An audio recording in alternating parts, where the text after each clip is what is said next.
Hey guys, welcome back to Backcountry Workshop. Welcome guys, get back. How about we just go straight to the little intro?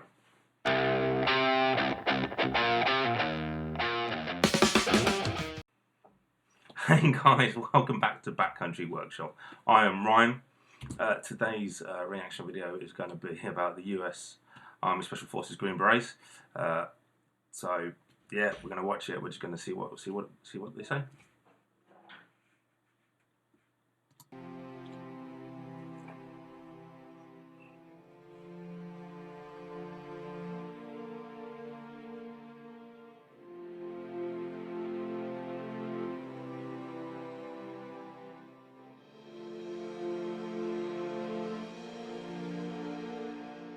So Special Forces selection is about 3 weeks. You start off with just individual tasks, run 5 miles, walk 12 miles, do a physical fitness test, and it's all about you, right? This is a basic qualifier. Oh just yeah, to cut the herd. are you physically capable enough? It really is just to start tiring you down.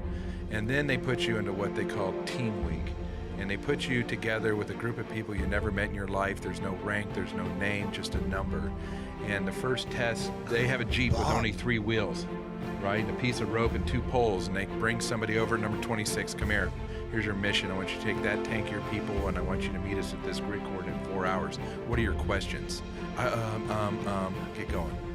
And you have to lead, organize, compel people you never met, and figure out a plan and start moving.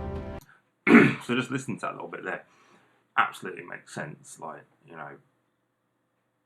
learning that teamwork, that leadership skill set. I mean, obviously these guys have already been in the military for however long, so they already understand that. But there's now obviously part of this selection phase is to make it tougher. You're probably a little bit more tired, a little bit more. Personalities ain't great because tend to not be when you first kind of meet somebody, if that makes any sort of sense. As in, you don't know how they act to things, you don't know how you're going to act to them acting like a thing. So like little bits may annoy you, little bits may annoy them. So this is great because this is just showing that kind of your adaptability. So can you be dropped into a team and work like a professional, and that's great to see. And there's people who just crack. They can't operate that way, right? Green Berets are more like mountain men, right? They're kind of curious and unconventional. They don't listen well. They operate in small They don't listen well. I love that. teams, probably in trouble most of the time, but they take others and they train them on basic infantry skills. We drop in pallets of weapons and bombs. Our Special Forces medics are like voodoo witch doctors, and they treat cattle and camels and dentistry and OBGYN for the village. So you live with them, right? You can't just jump in somewhere and the next day encourage somebody to fight. You have to actually have a bond and tell stories and be in the campfire and share and sacrifice. Army Special Forces, the Green Berets. In the process, once sounds like Tim Keddy there. Is if anyone doesn't know who he is, he's a UFC fighter, a bit of a TV personality now in history, and former Green Beret. to get past selection, the next 6 months to 10 months, they pretty much just tear away every level of who you are, of your ego. If we're gonna go like Freudian, they're just stripping away everything down to the most raw element of you as a human. And you are so exposed and you're so vulnerable at this point that then they can start building a fresh foundation. And they start putting in the cornerstones of never quitting, of always working hard. See, that's a great thing there. Never quitting. I like that. I mean, as a military professional, that is, probably one of the main contributors is that will to push and push and push, no matter how tired or exhausted, mentally drained you are. It's just to keep going and not let the men to your left and right down ever. Planning relentlessly and strategically looking for every opportunity to to never have a fair fight. If I'm gonna go and kick a door in and there's 4 bad guys in there, cool, I'm gonna have 250 dudes with me. We're all gonna have better guns, we're all gonna have better ammo, we're gonna have better sights, because we never wanna fail again, because we felt so raw and exposed. And that's different from all other special operations, and I think that's why... Ryan Tunam from Running Tacticals, who is also now on COD as a skin. Special Forces specifically has been so successful and so unheard of. No. Hey, save your energy. Let's go. That was great. Watching that Afghan, obviously, A&A guy was about to, rifle butt that potential Taliban or civilian there, and then they want him like, no, can't do that. It isn't professional. It isn't the way we do things. So I'd like to see that. There. You're good.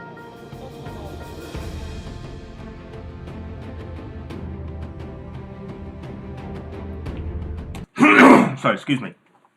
I've seen this little clip before. Very interesting. Let's go through it, and then I'll react to it. It's a bit cagey in a sense.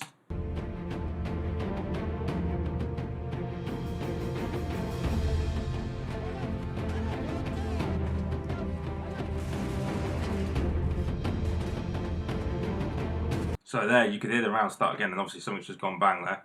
A grenade or a flashbang, whatever they throw, and you can... So you see how the two Afghans gone. They've run out. They've disappeared. Green Beret is like, nope. Let's kill the threat. And that's how it should be. Now that's more... Solaire's more put suppressive fire down because he's not 100% sure of the general direction.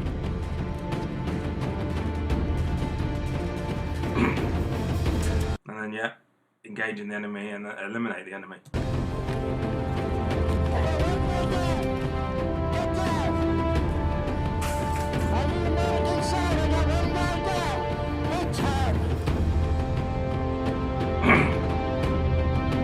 God, who doesn't love a bit of EMOE, explosive method of entry?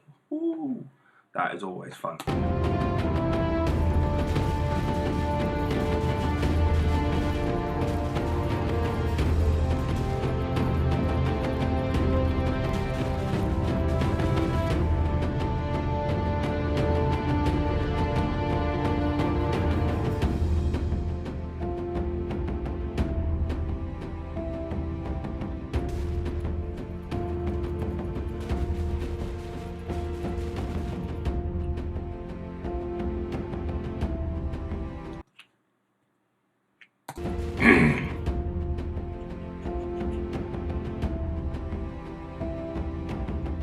I love that. That was like a mini sword in there. Awesome. I had a friend, Tony, he was probably, he was the army powerlifter of all of Europe. He ended up doing hand-to-hand in one room with 4 guys and killing them all. Wow. With a broken clavicle. Because I got 2 bricks. I made one today. He ended up doing hand... Yeah, that's a shame. Rest in peace. I think that's Master Sergeant Michael Riley, so hey brother, to Viola. Hand in one room with 4 guys and killing them all. Wow. With a broken clavicle. And so you just got to do it.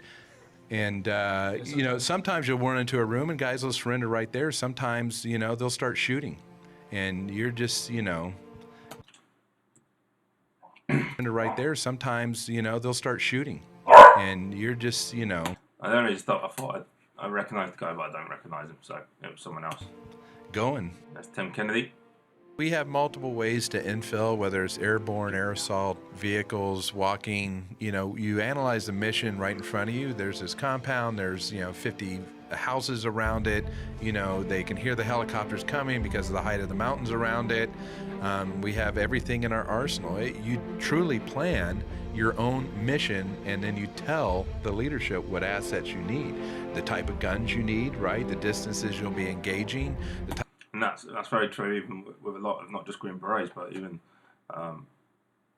the UK's Special Forces side that is very, very similar. Type of aircraft that'll support you in case things go wrong. You just bomb the piss out of it and scoop it up later. So all of these things become part of your planning mission, and I can show you in a dirt hut us making mock villages out of cartons. Like driving X's and O's and like backyard football same type thing, right? And so we plan our mission ourselves. We would ask for the assets, whether, it was helicopters or gun jeeps or something. We had it all there for us. And just like here, we'd kit up and we'd just fly out there and knock it out that night. Love a bit of fast roping.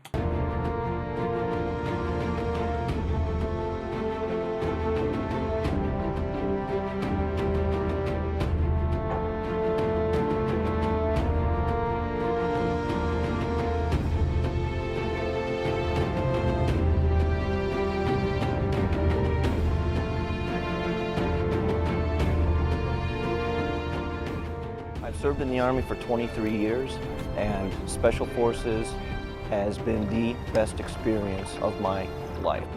I've gotten to do things I never would have dreamed of doing. There's a lot of physical challenges, a lot of mental challenges.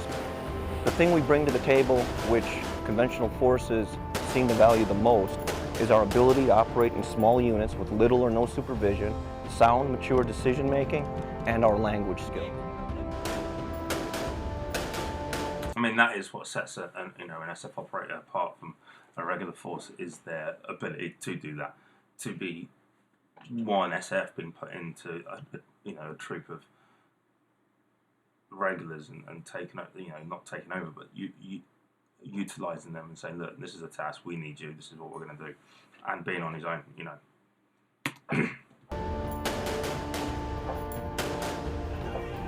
Special Forces. So, I have to say this. So this one here, I was speaking to Combat Arms Channel, and we'll talk about CQB. Gentleman here that just kind of steps into the door, and then I think he goes still. You shouldn't do that. He's now crossed that threshold. He needs to be going in, and the second man needs to be following him. Because if he does get shot and becomes a hazard there, then he becomes a bit of a target. So that isn't good. You shouldn't just stop there. Special Forces is a much smaller unit. It's a 12-man detachment. Most of our missions are time sensitive. One of the biggest challenges in Special Forces is you're always expected to achieve whatever mission you have on minimal resources. You might not have your full rations of food because you have equipment that you need to carry. You might not be getting as many hours of sleep at night because of shift rotations. You have less people to pull guard shifts. Somebody has to be up and keep them watch. With Special Forces and Special Operations in general, their mission is more to train and to advise host nation. We're force multipliers. You're trying to shape perceptions, you're trying to shape operations, you're trying to develop infrastructure to support future contingencies. You can start with nothing at the beginning of a 10-month deployment in Afghanistan, and you've completed a town, you've built a fire base, you've put wells in, built a school. You get to see the direct results of what you're doing for the people that you're there to help.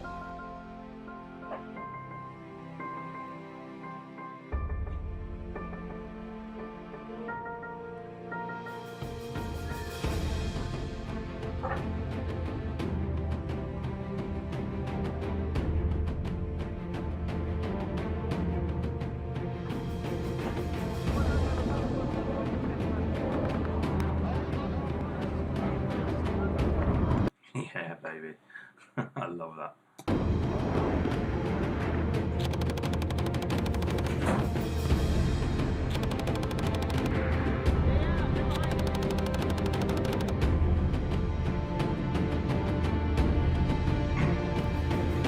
So anyone doesn't understand why he's got the brown and white targets, the white target is a good guy / hostage, and he's having to aim at the brown target and hit the A zone without hitting the obviously the good side.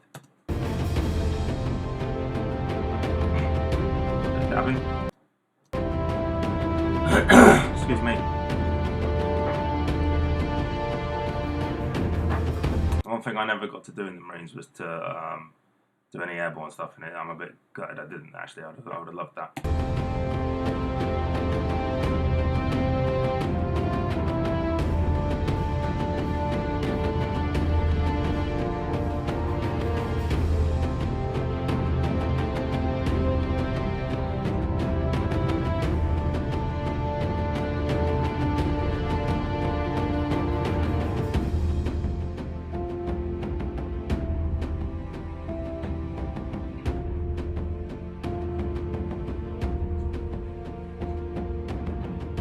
proper trad that is. I love it.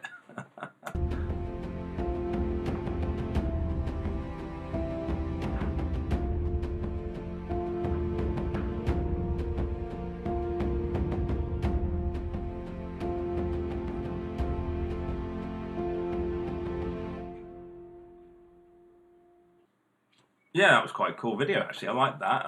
Obviously, it's showing you the really good parts of what they're doing, but at the same time, listening to obviously there's operators talking about what they've done and well, not done, but what it means to them, and it's great to see that. And it's very kind of the same mentality as the Royal Marines. You know, that kind of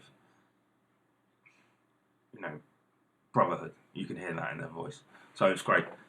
So yeah, excuse me, I got a bit of coffee. Guys, if you liked it, please hit the thumbs up.